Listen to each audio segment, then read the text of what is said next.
So next we have Rachel Marsden. Rachel has a background in the history of art, French and textile design. And she is also a recent graduate of the MFA design course at NCAD. Her graduate project, Death Wishes, this year was selected as a case study for the UN Communication for Development course in Turin. So we're going to hear from her now about designing for death.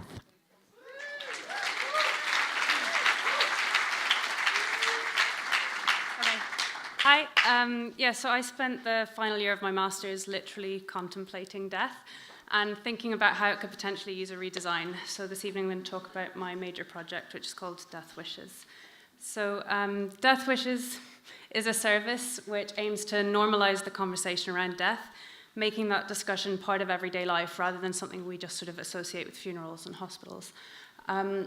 It also aims to encourage users to plan ahead. So I'll talk more about how it works in a minute, but I just want to give some context first. So Phineas Harper is a designer and critic based in London who says, when my Nike ID trainers are more customized than my funeral will be, you know something is rotten in how we die and mourn, which is particularly interesting in today's society where we value individuality so highly. However, it's not just about making sure you have the perfect send-off. The sort of taboo in Western society around discussing death has led to a whole host of environmental, economic, and spatial issues. So, for instance, in Ireland, 7 in 10 Irish adults do not have a will. A recent survey also showed that over 67% of people would prefer to die at home, but less than 20% actually do just because they don't have the appropriate plans in place.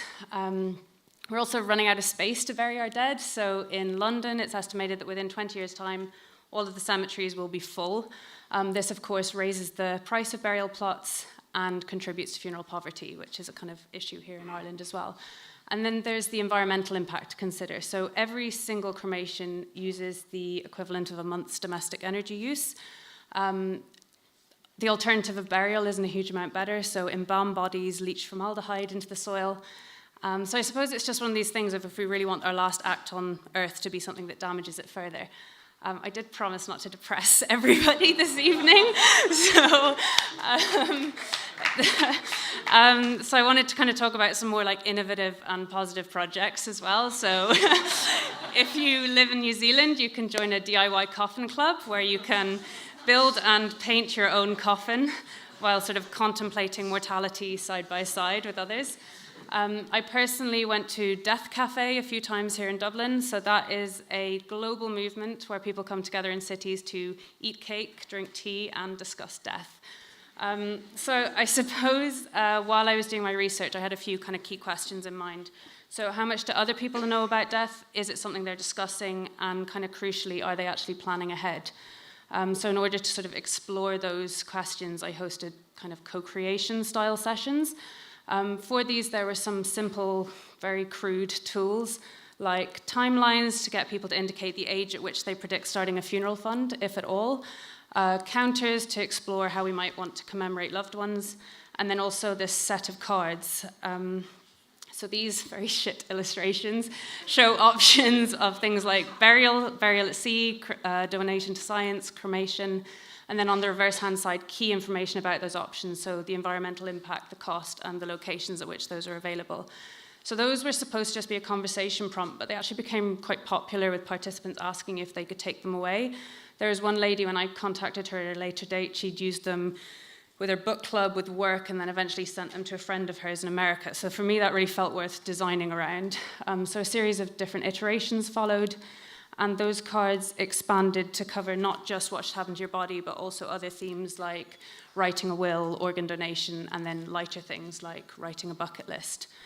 So the final product, I guess for want of a better word, it's a game. That sort of ludic quality of cards and that really familiar feeling of sitting down with friends and family to play something kind of breaks down the barrier into what could otherwise be a bit of a sort of uncomfortable conversation. Each kit contains a death permit, which allows you to record key information as you're going through the session, so how you want to spend your last days and the type of sort of send-off you desire. So in other words, that's the really invaluable information for the people left behind. That then links into the website. This connects you to a network of professional organisations like the Irish Hospice Foundation, the Digital Legacy Association and gives you a chance to learn more about the topics of what's discussed on the cards.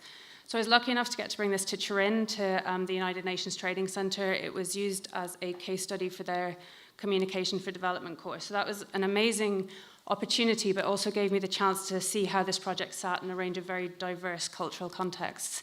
So I just want to say the key thing I got from the project was that there really is a human desire to discuss death, and actually those conversations, rather than being really sad and depressing, tend to be uplifting and life-affirming and even kind of hilarious. So I wanted to finish with the words of Albert Camus, who says, "Come to terms with death, thereafter anything is possible." Thank you.